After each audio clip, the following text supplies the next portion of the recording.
ભગવાને પેલો રાક્ષસ વૃંદાવનમાં વત્સાસુરને માર્યો અને બીજો રાક્ષસ ભગવાને વૃંદાવનમાં બકાસુરને માર્યો. યમુનાના કિનારે ભગવાન ને બધા જ સખાઓ રમતા હતા. બકાસુર રાક્ષસ બગલાનું રૂપ લઈને આવ્યો. હવે વૃંદાવનમાં ભગવાને બધા રાક્ષસોનો, ભગવાને જે માટે આવ્યા છે ને ધરતી ઉપર રાક્ષસોનો સંહાર કરવા, એ કામ ભગવાને ધીરે ધીરે શરૂ કર્યું. પેલો વત્સાસુરને માર્યો, હવે બકાસુર બગલાનું રૂપ લઈ અને યમુનાના કિનારે આવ્યો છે. અહીંયા બધા સખાઓ રમે છે. પણ આ બધા છે ને ભાગવતની કથા અધ્યાત્મ છે. હમણાં કોને માર્યો તો કે વત્સાસુર. વત્સાસુર રાક્ષસ એટલે કોણ તો કે વત્સાસુર રાક્ષસ એટલે મોહ, અભિમાન. ભગવાને વત્સાસુર રાક્ષસ રૂપી અભિમાનને માર્યું. હવે કયો રાક્ષસ આવે છે? બકાસુર. બકાસુર કોણ તો કે બકાસુર એટલે કે દંભ. સીધી ભાષા, હાવ તળપદી ભાષામાં વાત કરું ને તો કપટ. ભગવાનના નામમાં, ભગવાનની ભક્તિમાં કે ભગવાનના કામમાં કોઈ દિવસ મારા બાપ કપટ નહીં રાખતા. કારણ ભગવાનને, ભગવાનની ભક્તિમાં તમે જેટલો દંભ કરો ને, ચોખ્ખા ખુલ્લી કિતાબમાં જીવો મારા બાપ. મંદિરે જઈએ છીએ તો જઈએ છીએ, નથી જાતા તો નથી જાતા. અગરબત્તી કરીએ છીએ તો કરીએ છીએ, નથી કરતા તો નથી કરતા.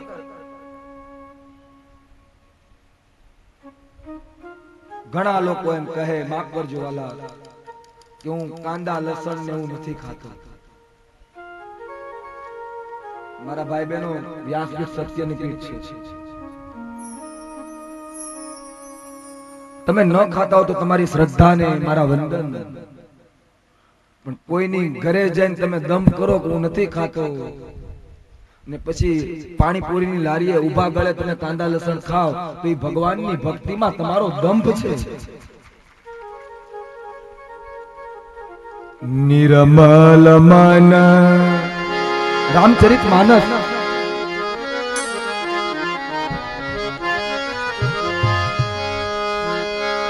નિર્મલ મન જન સુમોહી પાવા. નિર્મલ મન જન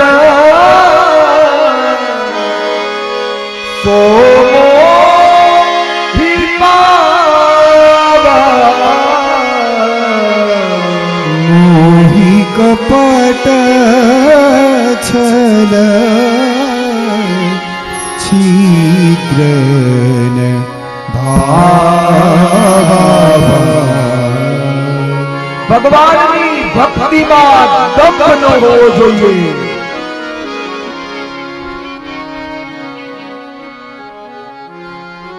દંભ એટલે દિખાવા ભક્તિ ન હોવી જોઈએ. કહેવાનો મીનિંગ એ, મોટા ટીલા કરવા, મોટી માળાઓ પહેરવી આખા કપાળમાં, ભલે એક ચાંદલો ન કરો મારા બાપ, પણ તમારા હૃદયથી તમે નામ લેતા હોય ને, જય સ્વામિનારાયણ, જય સ્વામિનારાયણ, તો પણ ભગવાન સ્વીકારી લે. આખું કપાળ રંગી નાખો પણ તમારી અંદર ઠાસી ઠાસીને પાપ ભર્યું હોય ને મારા બાપ, ભગવાન સ્વીકારે ને.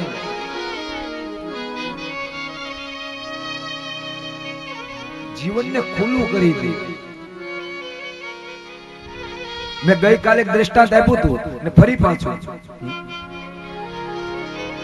મોરલીએ તબલાને કીધું, તબલા મારા છિદ્ર હું ખોલું છું ને, હું ખુલ્લી પડી ગઈ છું, એટલે ભગવાનના હોઠ સુધી લાગુ છું.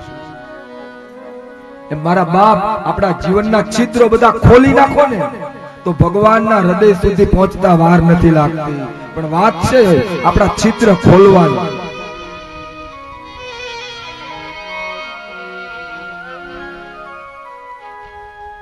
નિર્મલ મન જન.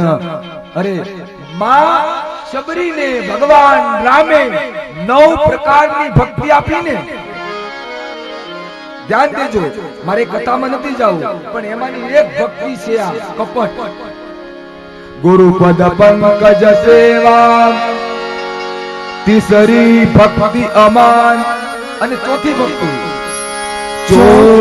ચોથી ભક્તિ મમ ગુણ ગન કરે કપટ જીગા.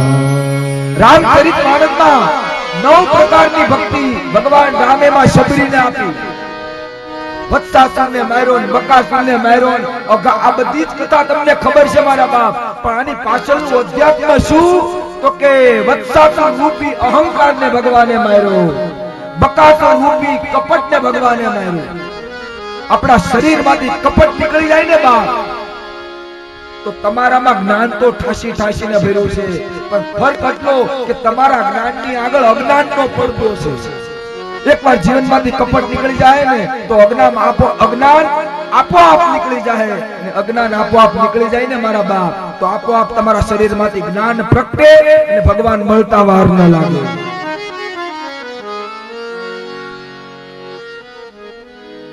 ભગવાને બકાસુર રાક્ષસનો, બકાસુર ભગવાનને ગળી ગયો, ભગવાને એક મુષ્ટિનો પ્રહાર કર્યો. બકાસુરના બ્રહ્મરંધ્રમાંથી ભગવાન બહાર નીકળ્યા. નાનો બાળક દાંતણના ચીરિયા કરે એમ બકાસુરની 2 સાંચ પકડી અને ભગવાને બકાસુરના ચીરિયા કરી અને બકાસુરને પોતાનું ધામ આપ્યું. બકાસુરના પ્રાણ ગયા. ભગવાને બકાસુરને માર્યો.